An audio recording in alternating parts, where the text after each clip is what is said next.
Hello दोस्तों, कैसे हैं आप। मैं आपका प्यारा सोनू सर। मैं आज पढ़ाऊंगा क्लास 10th का फिजिक्स लेक्चर 3। तो लेक्चर 2 में हम इससे पहले बात कर चुके थे दर्पण के बारे में और सब परावर्तन के नियम, ये सब ऑलरेडी हो चुका है। आज हम बात करने वाले हैं गोलीय दर्पण द्वारा प्रतिबिंब बनने का नियम। तो आज हम देखेंगे गोलीय दर्पण द्वारा प्रतिबिंब कैसे बनता है, इस पर हम आज चर्चा करेंगे। तो गोलीय दर्पण द्वारा प्रतिबिंब बनने के 3 नियम हैं। कितने नियम हैं? 3 नियम हैं। हम प्रथम नियम देखते हैं। मुख समांतर के मुख अक्ष के समांतर आने वाली सभी प्रकाश किरणें परावर्तन के पश्चात मुख अक्ष के समांतर आने वाली प्रकाश किरणें परावर्तन के पश्चात मुख्य फोकस से ही होकर या होकर जाती हुई क्या होती हैं? प्रतीत होती हैं। मुख्य फोकस से होकर या जाती हुई प्रतीत होती हैं। दूसरा नियम कहता है कि यदि कोई प्रकाश किरण वक्रता केंद्र से होकर जाता है तो परावर्तन के पश्चात अपने ही मार्ग से वापस लौट आता है। तो दूसरा नियम कहता है यदि कोई प्रकाश किरण वक्रता केंद्र से होकर जाता है। ठीक है, हम बताए थे कि फोकस दूरी क्या होता है, फोकस तल क्या होते हैं। ठीक है, वक्रता केंद्र, वक्रता त्रिज्या, ये सब ऑलरेडी हम बता चुके हैं। यदि कोई प्रकाश किरण वक्रता केंद्र से होकर जाता है तो परावर्तन के पश्चात अपने ही मार्ग से वापस लौट आता है। मतलब जब प्रकाश वक्रता केंद्र से होकर जाएगा तो अपने ही मार्ग से वापस लौट आएगा।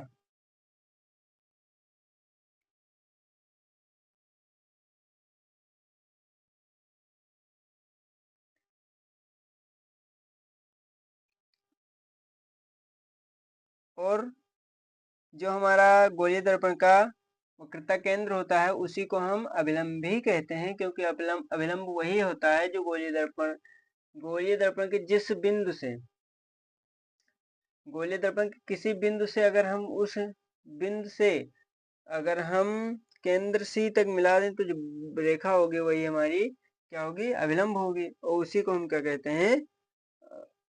उसी को हम कहते हैं भैया क्या? वक्रता केंद्र सी होता है और जिस बिंदु से होकर जाएगा, ठीक है, दर्पण के जिस बिंदु से होकर जाएगा और जिस बिंदु से, और हम वक्रता केंद्र से अगर किसी रेखा को मिला देंगे तो रेखा हमारी क्या कहलाएगी? अभिलंब कहलाएगी। तीसरा नियम कहता है मुख्य फोकस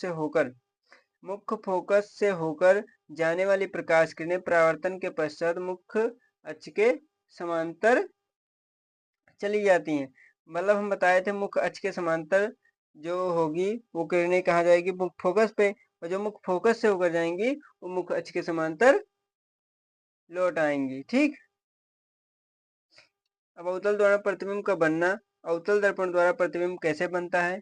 इसके टोटल 6 केस होते हैं, 6 कारण होते हैं। उत्तल दर्पण में हमारे 2 कारण होते हैं। तुम आइए हम बात करते हैं अवतल दर्पण के। जब वस्तु कहाँ होगा? अनंत पर होगा। अनंत यानी जहां अंत नहीं है, वस्तु अनंत पर है। क्या है? वस्तु अनंत पर है। तो जब वस्तु अनंत पर होगी, अनंत से आने वाली प्रकाश किरणें सदैव मुख्य अक्ष के समांतर आती हैं। अनंत से जो प्रकाश किरणें आएंगी सदैव मुख्य अक्ष के समांतर ही आएंगी। तो देखिए ये यहाँ कोई हमारा प्रकाश किरण है। ठीक, क्या है? कोई प्रकाश किरण है। क्या है हमारा? कोई प्रकाश किरण है। ठीक, ये हमारी क्या है? प्रकाश किरणें हैं भैया। और अनंत पर कोई वस्तु रखा है तो अनंत से आने वाली प्रकाश किरणें क्या होती हैं? मुख्य अक्ष के समांतर होती हैं। और मुख्य अक्ष के समांतर हम बताए थे जब कोई रेखा जाएगी तो कहाँ जाएगी? मुख्य फोकस से होकर जाएगी। और हम दूसरी दो ही अगर दो केस हम 2 नियम लगा देंगे तो हमारा प्रतिबिंब प्राप्त हो जाएगा। अब उसमें चाहे जो नियम लगाएं। ठीक, दूसरे को हम कहाँ से गुजार दिए? पहले को मुख्य अक्ष के समांतर गुजारे और दूसरे को हम गुजार देंगे मुख्य फोकस, तो मुख्य अक्ष के समांतर हो जाएगी। ठीक है, तो अब देखिए प्रतिबिंब कैसे बनता है। अनंत पर स्थित वस्तु का वास्तविक प्रतिबिंब दर्पण के फोकस पर, कहाँ, दर्पण के फोकस पर बनता है और वस्तु से बिल्कुल छोटा तथा वास्तविक बनता है। वस्तु से बिल्कुल छोटा बनेगा और वास्तविक बनेगा। देख लीजिए, वस्तु से एकदम छोटा है, ठीक, यही बन रहा है, और क्या है, वास्तविक है। दूसरा नियम कहता है हमारा, दूसरा नियम कहता है जब वस्तु अनंत और वक्रता केंद्र के बीच हो। अब देखिए, ये हमारा सी था, है ना, यह हमारा सी है और यहाँ वस्तु है, सॉरी अनंत है, तो वस्तु कहाँ होगा, अनंत और वक्रता केंद्र के बीच, यानी यहाँ। तो यहाँ हम गुजार देंगे भैया, कहाँ, हम अनंत से मुख अक्ष के समांतर जाएगा, मुख अक्ष से गुजार देते हैं, और दूसरे को हम कहाँ से गुजार देंगे, सी से। तो सी से जब प्रकाश किरणें जाएंगी तो उसी मार्ग से वापस लौट आती हैं। तो हमारा प्रतिबिंब कहाँ प्राप्त हुआ, सी और एफ के बीच। कैसा प्राप्त हुआ, वस्तु से छोटा प्राप्त हुआ, उल्टा प्राप्त हुआ, ठीक, यही हमें लिखना है, यही फिर हमें लिख देना है। तो अनंत तथा वक्रता केंद्र के बीच स्थित वस्तु का प्रतिबिंब वक्रता केंद्र तथा फोकस के बीच, वक्रता केंद्र तथा फोकस के बीच छोटा, उल्टा और वास्तविक बनता है। कौन सा बनता है, वास्तविक बनता है। अब आइए देखते हैं next case number 3। Case number 3 में कह रहा है जब वस्तु वक्रता केंद्र पर हो। देखिए, यहाँ वक्रता केंद्र अनंत के बीच था, अब वस्तु होगा डायरेक्ट वक्रता केंद्र पर। कहाँ पर होगा, वक्रता केंद्र पे। जब वस्तु वक्रता केंद्र पे होगा तो कहाँ से गुजारेंगे, एक किरण को हम गुजार देते हैं मुख अक्ष से, ठीक, एक किरण को हम कहाँ से गुजार देंगे, मुख अक्ष से। एक किरण को हम फोकस दूरी से गुजार देंगे। तो जो हमारी वस्तु प्राप्त होगा, जो हमारा वस्तु प्राप्त होगा वो कैसा प्राप्त होगा, वक्रता केंद्र पर स्थित वस्तु का प्रतिबिंब वक्रता केंद्र पर वस्तु के बराबर, वस्तु के बराबर बनेगा। देखिए कि यहाँ वक्रता केंद्र पर ही बनेगा, वस्तु के बराबर बनेगा और वास्तविक भी बनता है। कैसा बनता है, वास्तविक बनता है। अब केस नंबर 4 देखते हैं। केस नंबर 4 कुछ नहीं है भैया, जब वस्तु कहाँ, वक्रता केंद्र तथा फोकस के बीच हो, वक्रता केंद्र तथा फोकस के बीच हो। ये देख लीजिए, हमारा वक्रता केंद्र है, ये हमारा फोकस है, अब इनके बीच होगा बस। तो इनके बीच होगा तो हम बताए थे मुख अक्ष के समांतर जाने वाली प्रकाश किरणें कहाँ, मुख अक्ष के समांतर हो जाती हैं, तो मुख अक्ष से जाएगा तो मुख फोकस पे कटेगा, ठीक, और एक किरण को हम कहाँ, वक्रता केंद्र से गुजार देंगे। वक्रता केंद्र से गुजारेंगे तो यह है वक्रता केंद्र सी से बाहर बनता है।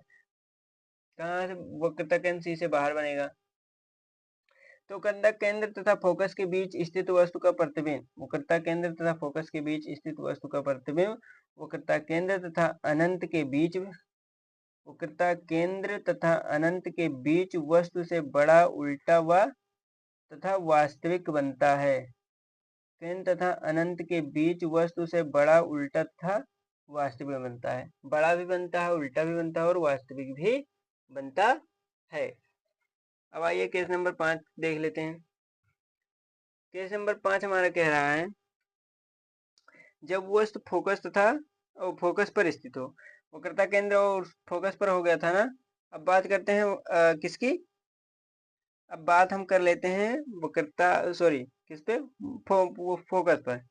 तो जब वस्तु फोकस पर होगा तो ये मुख अक्ष के समांतर जाएगा, ठीक, तो ये कहाँ, फोकस से ही कट जाएगा। एक को हम गुजार देते हैं कहाँ, वक्रता केंद्र से, तो इस बिंदु पर कट रहा है ना, इस बिंदु पर, इस बिंदु को मिलाएंगे तो फोकस पर स्थित वस्तु का प्रतिबिंब अनंत पर बनता है, ठीक है, कहाँ बनता है, अनंत पर बनता है, वस्तु से बड़ा बनता है तथा उल्टा बनता है। इसे जब मिलाएंगे तो ये मिलेगा नहीं, बड़ा होता जाएगा, ठीक, क्या होता जाएगा, बड़ा होता जाएगा।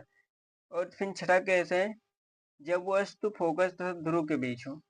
फोकस तथा ध्रुव के बीच, ये हमारा ध्रुव है, ये हमारा फोकस है, उनके बीच, ये हमारा फोकस है, ये हमारा ध्रुव, इसके बीच, जब इसके बीच भी जाएंगे तो ये भी अक्ष के समांतर जाएगा और एफ से जाएगा, और इसको भी जाएंगे तो ये हमारा पीछे डॉट डॉट से मिलता जाएगा, मिल जाएगा कहीं। तो जब ये लिखेंगे फोकस तथा ध्रुव के बीच स्थित वस्तु का प्रतिबिंब दर्पण के पीछे सीधा और वस्तु से बड़ा तथा आभासी बनता है। कैसा बनता है, आभासी बनता है। अगर ऐसे ही शॉर्ट नोट्स चाहिए तो हमारे वीडियो को लाइक, सब्सक्राइब और कमेंट ज़रूर करें ताकि ज़्यादा से ज़्यादा बच्चे इस पे जुड़ जाएँ। अगर ये वीडियो हमारी अच्छी लगी हो तो यही कहेंगे कि लाइक करते रहिए ताकि हमें आपका रिस्पॉन्स मिलता रहे।